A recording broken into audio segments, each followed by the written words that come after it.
Ako nga pala si Jerry. Bala ko din po sana magbahagi ng kwento. Ito pong kwentong ito ay medyo may katagalan na. Kwento po ito ng papa ko sa akin at dahil tungkol naman po sa aswang ay naisipan kong ibahagi sa inyo. Tawagin na lang po nating Tomas ang aking papa. Noong kabataan ni papa ay napakarami niyang barkada. Kahit saang mangdako siya pumunta sa aming probinsya ay hindi maiwasang meron siyang kakilala.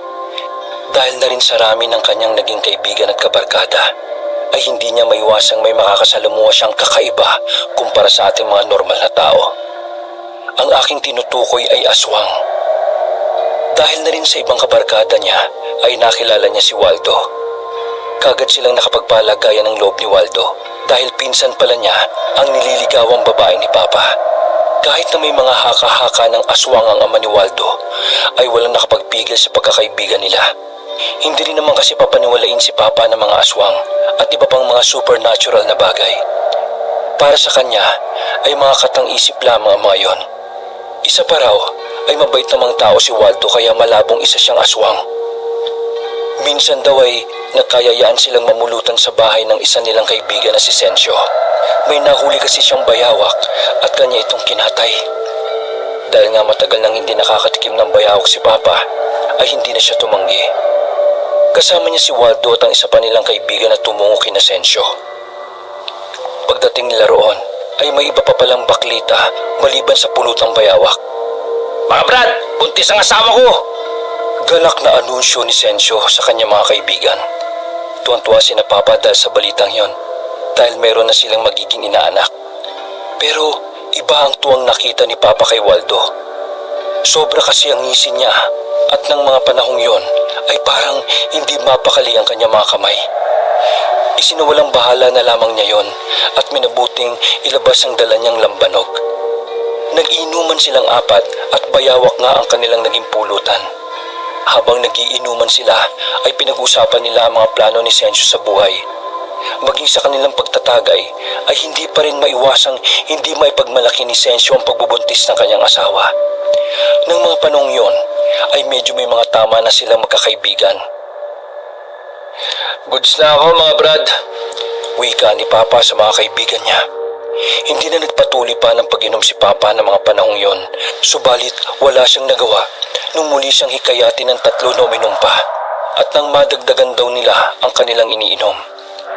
Dahil sa hikayat ng barkada niya ay uminom ulit si Papa. Nung maubos na nila ang kanilang iniinom ay bumili pa sila ng isa pa at saka muling inubos yon. Dahil lahat sila ay lasing na, nagpasya si Sencio na doon na lamang papatulugin ang mga kaibigan niya. Inihanda ng asawa niya ang magiging higaan ng tatlo noon. At kahit lasing si Papa noon ay hindi siya maaaring magkamali.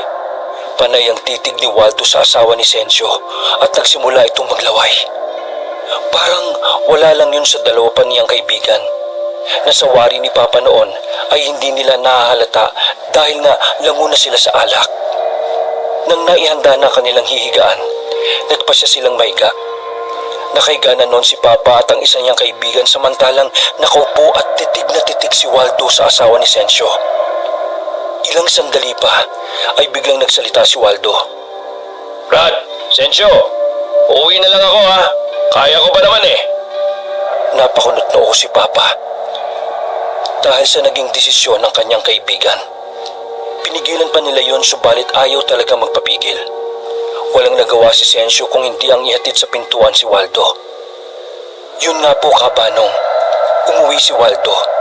Nang sila na lamang ang natira at nagpasya na silang matulog, hindi na lamang nila pinatay ang ilaw dahil puro lasing sila. Kagad na nakatulog sina Papa ng gabing yon na marahil ay dala na din ang kanilang kalasingan. Naalimpungatan na lamang si Papa nang nakaramdam siya na tila maiihi siya. Sinubukan niyang tumayo subalit hindi niya magawa dahil sa sobrang kalasingan. Ilang saglit siyang naupo nang bigla siyang nakarinig ng huni ng tiktik sa paligid. Nilingon niya sa isang sulok ang mag-asawa at napailing ito nang makitang himbing na himbing sila sa pagtulog. Nagpatuloy ang huni ng tiktik na yon hanggang sa makarinig na si Papa ng kaluskos. Sinubukan niyang gisingin ang kanyang katabi subalit kahit yugyugin niya yon ay hindi pa rin nagigising. Nang hindi na kayang pigilan ni Papa ang pagsabog ng pantog niya, kung kaya kahit masakit pa ang ulo niya at parang umiikot ang mundo niya, ay pinilit niyang bumangon. Pasuray-suray siyang naglakad, patungo sa pintuan ng bahay ni Nasciencio. Kaagad siyang lumabas ng bahay at saka naihi sa isang sulok na malapit sa puno. Habang umiihi siya, ay patuloy ang huni ng tiktik sa paligid. Langyang aswang talaga oh. Kung saan may buntis, nandun talaga sila eh. Bulong niya sa kanyang sarili. Pagkatapos siyang maihi, ay kaagad siya naglakad pabalik sa bahay ni Nasciencio. Hindi pa man siya nakakakalahati ng nilalakad, ay may naaninag siyang nilalang na nakatayo sa karimlan. Nahalata niya raw yun dahil gumagalaw raw yun na parang sinisigurong hindi siya nakikita kung saan man siya nakapwesto. Dahil doon ay dahan-dahang nilapitan ni Papa kung saan nakapwesto ang nilalang na yon. Dahil madilim ng kaunti sa bahaging nilalakaran ni Papa, ay hindi siya madaling nakita. Nung naglalakad na siya, ay biglang lumabas sa kinatataguan niya ang figura. Akma na sana siyang susunggaban ni Papa gamit ang nakasukbit niyang patalim, subalit natigilan siya nang nagsalita yon. "Brad, ako to, si Waldo!" Pagpapakilala niya. Dahil doon ay napatanong si Papa kung bakit naroon pa siya. Ganun kanina pa siya nagpaalam upang umuwi. Naiwala ko kasi yung isang pares ng tsinelas ko eh. Mabuting at nakita ko. Tugon ni Waldo kay Papa. Hindi naniwala si Papa kay Waldo, pero nagpaanod na lamang sa kunwari sa sinabi ng lalaki. Kagad na nagpaalam si Waldo kay Papa at parang bulang nawala sa karimlan. Agad naman bumalik si Papa sa bahay ni Nasciencio at nakapagtatakang ng mga oras na yon ay nawala ang mga huni ng tiktik sa paligid. Minabuti ni Papa na bumalik sa pagtulog dahil malayo pa ang umaga. Kinabukasan, dahil ayaw niya magkaroon ng duda o baka iwasan ni Nasciencio o hindi na pabalikin si Waldo sa bahay nila, nagpasya siyang ilihim na lamang ang mga nakita niya nang nagiinuman sila at ang pagkakita niya kay Waldo na tila nagtatago sa karimlan. Sa isip na lamang niya nagtanong si Papa kung aswang nga ba talaga si Waldo. Ayaw naman niyang pagdudaan ang kaibigan niya, subalit marami na siyang senyales na nakikita. Bago sila umuwi, ay ikinuwento ni Papa na may narinig siyang huni ng tiktik nang tulog na si Nasciencio. Ngunit tinapik lamang siya ni Nasciencio sa kanyang balikat at sinabing natural lamang daw yon dahil buntis nga ang kanyang asawa. "Magsasawa rin yung mga yon," maikling wika ni Nasciencio kay Papa. Basta, wag lamang siyang magkakamali dahil hindi ako nag-aalangang patayin yon kung susubukan niyang kunin yung anak namin. Napatangon na lamang si Papa at sinabing wag iiwanang mag-isa sa bahay nila ang asawa niya, lalo na kung gabi. Nagpaalam na sina Papa kay Nasciencio na uuwi na at tinatid sila sa may kalsada. Ilang araw din nilang hindi nakita si Waldo. Ayon kasi sa mga kakilala niya, ay umalis daw ang lalaki at walang nakakaalam kung saan yun nagtungo. Dahil hindi pa rin bumabalik si Waldo, ay balak na sanang sabihin ni Papa kay Nasciencio ang nangyari nang nagiinuman sila. Subalit, sakto namang naghahandang pumunta si Papa kay Nasciencio, ay dumating sa bahay nila si Waldo. "Haba Brad, tagal mong nawala ah." Bati ni Papa kay Waldo. Sinabi sa kanya ni Waldo ang nangyari kung bakit bigla siyang umalis. Dahil kakarating lang ni Waldo noon ay marami siyang dalang galing sa probinsya nila. Ayon sa kanya ay nagkakatay sila ng manok at siyang pupulutanin nila pagdating ng gabi. Dahil doon ay sabay na silang dalawa na pumunta sa bahay ni Nasciencio. Niyaya nila ang kaibigan nila na mag-inuman kina Waldo. Subalit umayaw si Nasciencio. Hindi raw kasi niya maiwan ang kanyang buntis na asawa dahil wala siyang makakasama sa bahay nila. Naunawaan naman ni Papa yon, kaya sinabi nilang sila na lamang muna ni Waldo ang mag-iinuman. Kagad silang umalis kina Nasciencio at nagsiuwian muna sa kanilang bahay. Nang dumating ang gabi, ay kaagad na nagtungo si Papa kina Waldo. Binaliwala niya ang mga sabi-sabi tungkol sa pamilya nila Waldo. Nang makarating siya kina Waldo, ay luto na ang kanilang magiging pulutan. Napahanga pa ni Waldo si Papa dahil masarap daw ang niluto niya. Dalawa lamang sila ni Papa ang nagiinuman ng gabing yon.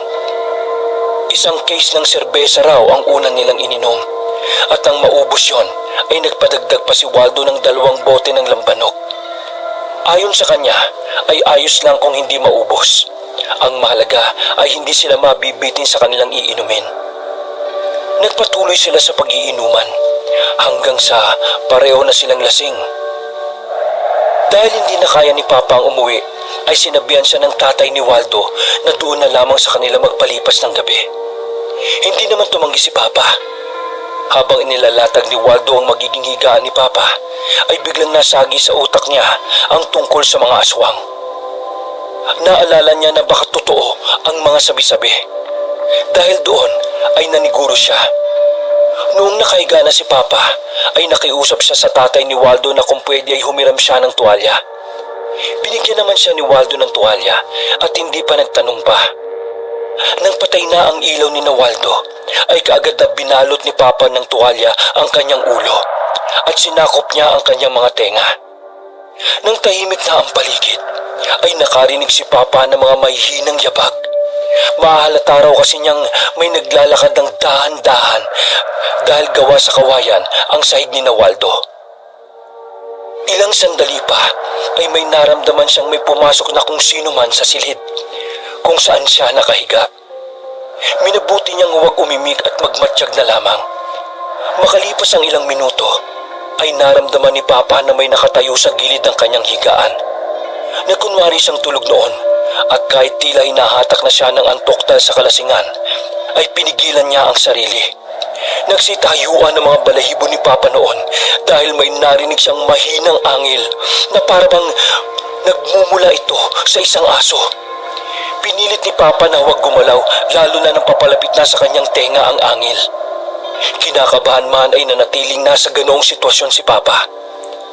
Ilang beses pang naramdaman niya na parang may humihipo sa kanyang ulo. Subalit dahil nakabalot sa tuwalya yon, ay tanging tuwalya lamang ang nasasaling ng kung anumang nilalang na yon. Kinabukasan ay pinilit kalimutan ni Papa ang nangyari. Hindi na rin siya nagtanong pa kung sino o ano yon. Ayon kay Papa ay malamang na aswang yon, na kung hindi man si Waldo ay ang tatay niya yon.